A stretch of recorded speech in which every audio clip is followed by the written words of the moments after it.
Meu nome é Carlos e hoje a gente vai estar estudando essa parte de conjuntos, que é uma parte bem tranquila, então vamos para a vinheta.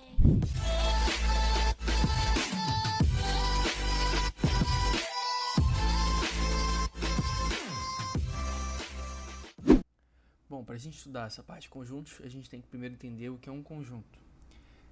Um conjunto, por mais simples que pareça, é uma coleção de elementos. Então, o seu estojo é uma coleção de elementos, pois ele é uma coleção de seus materiais escolares.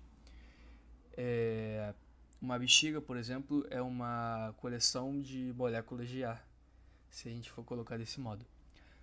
Primeiro a gente tem que ver como é que se mostra um conjunto, como é que se representa um conjunto. Bom, para isso tem três maneiras e a gente vai tratar delas agora.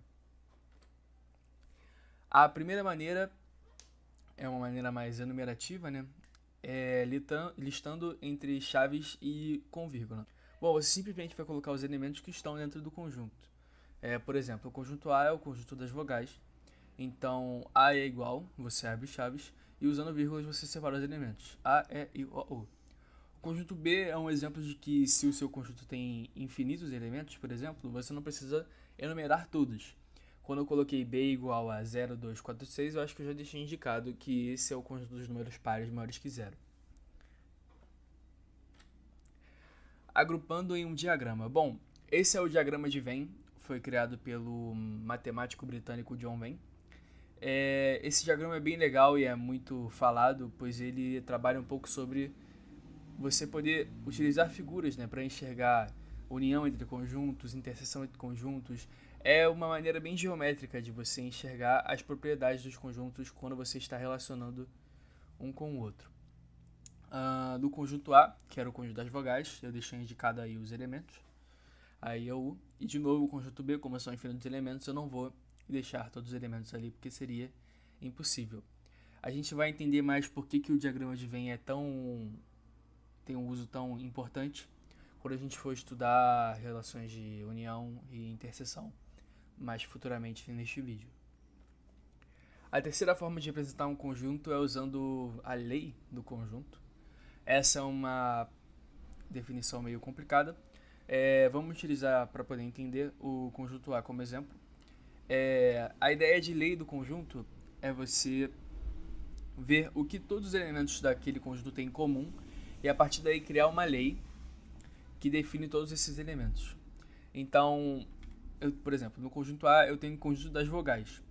E se eu quiser pegar uma vogal aleatória, vamos dizer uma vogal X, e eu for tentar ver o que ela tem em comum com todos os outros elementos desse conjunto, você vai notar que todos os elementos e esta vogal X que eu escolhi são vogais. Esse é o elemento em comum, essa é a coisa em comum que todos os nossos elementos desse conjunto têm. Então, por exemplo, A igual a, abre chaves, X, essa barrinha em pé é um tal que, a gente vai falar mais sobre a alfabetização dos conjuntos futuramente neste vídeo. Então, X tal que, X é vogal. Então a lei é essa, que X é um elemento qualquer, ele é vogal, ele está no nosso conjunto. B é igual a X pertence, esse é o símbolo de pertence, X pertence aos inteiros, tal que X é par. Então, esse é o conjunto dos números pertencentes aos inteiros, tal que X é par. Bom, agora a gente vai falar de relação entre pertence e contido, porque geralmente isso confunde muitas pessoas, elas usam o pertence e o contido errado, e a diferença é bem simples. Pertence é usado quando você está relacionando um elemento com um conjunto. Por exemplo, no conjunto A, que era o conjunto das vogais, eu sei que o elemento I pertence ao conjunto A, é o que está escrito ali. E o elemento Z, como não é uma vogal, não pertence ao conjunto A. No conjunto B, que era o conjunto dos números pares naturais, 4 pertence a B e 3 não pertence a B. Já a relação de contido é uma relação entre conjuntos. Conjunto, conjunto. Por exemplo, o conjunto A é o conjunto das X, tal que X é letra. Então, o conjunto A é o conjunto das letras. E o conjunto B é um conjunto das vogais. X, tal que X é vogal. Todas as vogais estão contidas nas letras. Então, o conjunto B está contido no conjunto A. E o conjunto A contém o conjunto B. Para não confundir o contido com contém, é só você lembrar que a boca do contido vai estar sempre aberta para o maior. Porque, bom, o contido está com fome, ele quer comer o maior. Essa é uma dica muito boa. Bom, esses são os principais símbolos, né? Esse A de cabeça para baixo é o para todo. Então, para todo elemento tal. Essa barra em pezinho é o que a gente vai usar mais em conjuntos, que é o tal que, principalmente na parte de lei dos conjuntos. Esse E para a esquerda é o existe um. Então, existe um X tal que, é um exemplo de uso de simbologia. Essa setinha com uma ponta só é o se então, e essa setinha é o com duas pontas é o se somente se. Quando a gente for trabalhando mais demonstrações, a gente vai usar mais esses símbolos, e aí com a prática as coisas vão ficando mais fáceis. Bom, agora a diferença, a gente vai falar de conjunto vazio e conjunto unitário. É bem simples, o próprio nome já fala, né? Conjunto vazio é o conjunto que não tem elementos. Então, por exemplo, o conjunto A é o conjunto das pessoas que já pisaram em Júpiter, é um conjunto vazio. O conjunto dos países que já ganharam 6 Copas do Mundo é um conjunto vazio, porque não tem nenhum elemento. Conjunto unitário é aquele conjunto que só tem um elemento. Então, o conjunto dos países que já ganharam 5 Copas do Mundo, o Brasil, por exemplo, que é o único, então é um conjunto unitário que só tem um elemento. Subconjuntos. Bom, o que é um subconjunto? Subconjunto é um conjunto que está inteiramente contido dentro de outro conjunto. Eu dei um exemplo disso aqui atrás. Aqui. O conjunto B, que é um conjunto das vogais, é um subconjunto do conjunto A, que é o conjunto das letras. Que o conjunto B está inteiramente contido dentro do conjunto das letras. Existe uma maneira de a gente saber quantos elementos tem um conjunto com todos os possíveis subconjuntos de um conjunto. Parece complicado, né? Mas vamos esclarecer. O conjunto A é o conjunto ABC. Tem os elementos A, B e C. Se eu quisesse saber todos os possíveis subconjuntos desse conjunto, quais seriam? Bom, o conjunto vazio ele é sempre subconjunto de qualquer conjunto. E o próprio conjunto é subconjunto do seu conjunto. Então, como você pode ver ali, o conjunto ABC é subconjunto dos todos os possíveis subconjuntos de ABC. E, como eu botei ali, o conjunto vazio também é subconjunto de ABC. Só o elemento A, só o elemento B e só o elemento C são subconjuntos. A com B, A com C e B com C são subconjuntos. Existe uma fórmula para você saber quantos elementos esse conjunto dos subconjuntos tem. E essa fórmula é 2 elevado aos números de elementos do primeiro conjunto. Então, como nós temos 3 elementos, A, B e C, o total de subconjuntos são 8, 2 elevado ao cubo. Bom, agora a gente vai falar de operações entre conjuntos, né? Operação de união, de interseção. A primeira é a união. Bom, a ideia de união não é somar os elementos. A ideia de união é saber quais são todos os elementos que os dois conjuntos que você está unindo, eles têm, sem repetir nenhum. Então, por exemplo, aqui a gente tem o conjunto A, que é o conjunto dos elementos 1, 2 e 3, e o conjunto B, que é o conjunto dos elementos 2, 3 e 5. Eu quero saber, se eu unir esses dois conjuntos, usar a operação de união, quais são todos os elementos que vão estar envolvidos ali. Então, a união entre A e B é 1, 2, 3 e 5. Porque eu não vou precisar repetir o 2 e o 3, porque eu já sei que eles estão ali nos dois. Interseção. Interseção é você querer saber o que dois conjuntos têm em comum. Então, por exemplo, o conjunto A é o conjunto 1, 2 e 3, e o conjunto B é o conjunto 2, 3 e 5. O que esses dois conjuntos têm em comum é os elementos 2 e 3. Então, a interseção entre A e B são os elementos 2 e 3. É bem simples. A diferença é algo que confunde muitas pessoas. A diferença você não quer diminuir os valores entre os conjuntos. Você só quer saber, por exemplo, a diferença de A menos B. O que A tem que B não tem. Então, a diferença entre A e B é 1. Por quê? O conjunto A é o conjunto 1, 2 e 3. O conjunto B é o conjunto 2, 3 e 5. O que A tem que B não tem? Então, é o elemento 1. Se fosse B menos A, o que B tem que o A não tem? É o elemento 5. Então, a diferença também é bem simples. Como eu falei mais cedo, o diagrama de Venn ele é bem útil para a gente ver geometricamente o que está acontecendo. Então, eu vou voltar aqui. União, a gente pega os dois conjuntos, né? Então, os dois círculos estão no que a gente quer. Interseção, a gente só quer aquela parte mais azul, mais escura ali. E a diferença, a gente só quer a parte que um tem e o outro não. Por isso que a interseção não entra. Agora a gente vai falar de número de elementos. Bom, existem 3 símbolos, né, para representar o número de elementos, que é essas 2 barrinhas em volta do conjunto, esse asterisco e o N de A. Esse N de A é o mais usual, que a gente usa mais. Então, no nosso conjunto x, tal que x é vogal, como as vogais são 5, então o número de elementos de A é 5. Agora, para terminar, a gente vai falar de inclusão e exclusão com 2 conjuntos e 3 conjuntos. Bom, o que é inclusão e exclusão? Vamos dizer que você tem 2 conjuntos e eles têm inúmeros elementos. Um número finito de elementos, mas que é muito grande. Você quer saber quantos elementos você vai ter se você unir esses 2 conjuntos. Bom, a primeira ideia que a gente tem é somar a quantidade de elementos de A com B.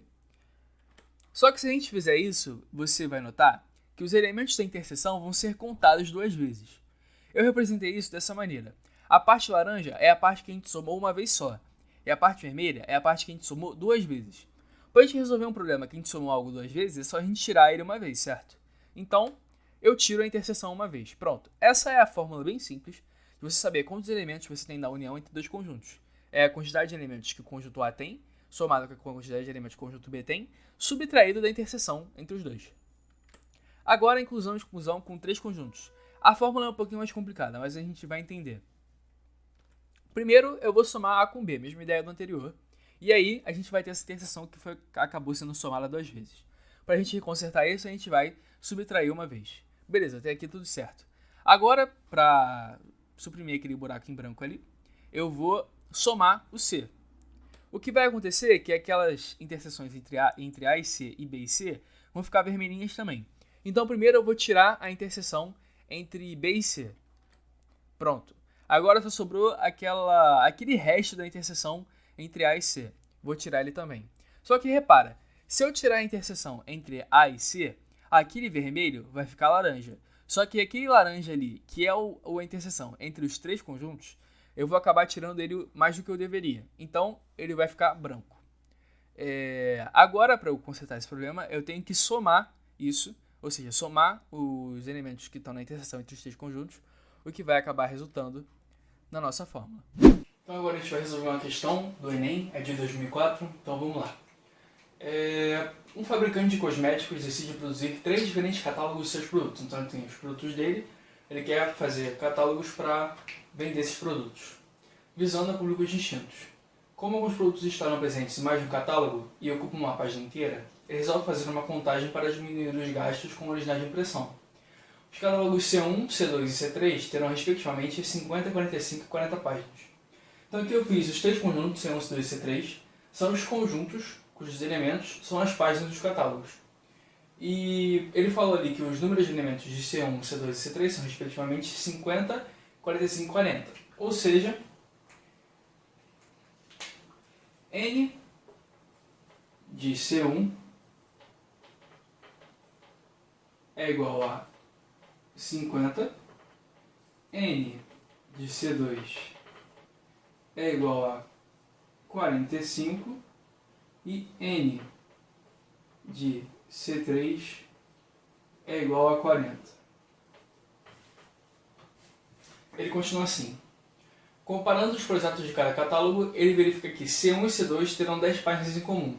Ou seja, essa interseção aqui entre C1 e C2 tem 10 elementos. Então, N de C1 interseção C2 é igual a 10. Tem 10 elementos. C1 e C3 terão 6 páginas em comum. Então, N de C1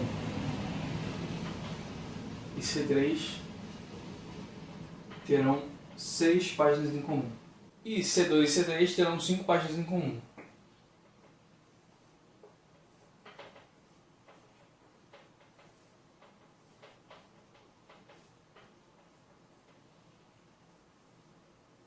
Páginas em comum. Só que ele fala assim, C2 e C3 terão 5 páginas em comum, das quais 4 também estão em C1. Então vamos achar a interseção entre C2 e C3 aqui, ela está aqui. Ele fala que tem 5 páginas nessa interseção aqui. Só que dessas 5, 4 estão em C1. Então se aqui, deixa eu pegar uma outra caneta, aqui, isso aqui tudo tem 5 páginas, certo? Só que ele fala, isso aqui tudo com C1 tem 4, então aqui vão ter, só que nessa interseção aqui entre a interseção de C2 e C3 e C1, ou seja, a interseção entre os 3 conjuntos, tem 4 páginas aqui. Como tem 5 nisso tudo, aqui tem uma só. Então, com essa informação, eu descobri que a interseção de C1, C2 e C3 é igual a 4. Então, eu apaguei o conjunto aqui para dar mais espaço. Vamos usar aquela fórmula que a gente aprendeu no vídeo. Ela diz que N de A e C são conjuntos quaternários, que são, a gente usou C1, C2 e C3. A união B, união C, é igual a N de A, mais N de B, mais N de C, menos N da interseção de A com B, menos N da interseção de A com C, menos N da interseção de B com C, mais N da interseção de A, B e C. Então, no nosso caso aqui, N de C1, união C2, união C3. Eu não cheguei a falar, né, o que a questão pedia. Efetuando os cálculos correspondentes, o fabricante concluiu que para a montagem de 3 catálogos necessitará de um total de originais de impressão igual a... Então ele quer a união dos 3 conjuntos. N de A é N de C1, 50. N de B é N de C2, 45. N de C é N de C3 é 40. N da interseção de A com B, no caso C1 com C2 é 10, menos 10. A com C, C1 com C3 é 6, menos 6. C2 com C3 é 5. Mais a interseção dos 3, que é 4. Bom.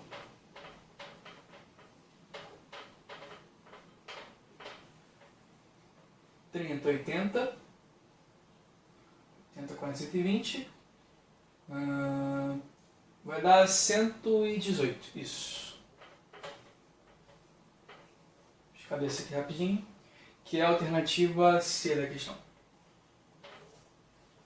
Então, uma questão bem simples. Se vocês puderem se inscrever no canal, por favor, deixar o like aí. As redes sociais do canal aqui vão estar o Facebook, o Instagram e o Telegram, para vocês conversarem com a gente. E é isso aí. Até a próxima, pessoal.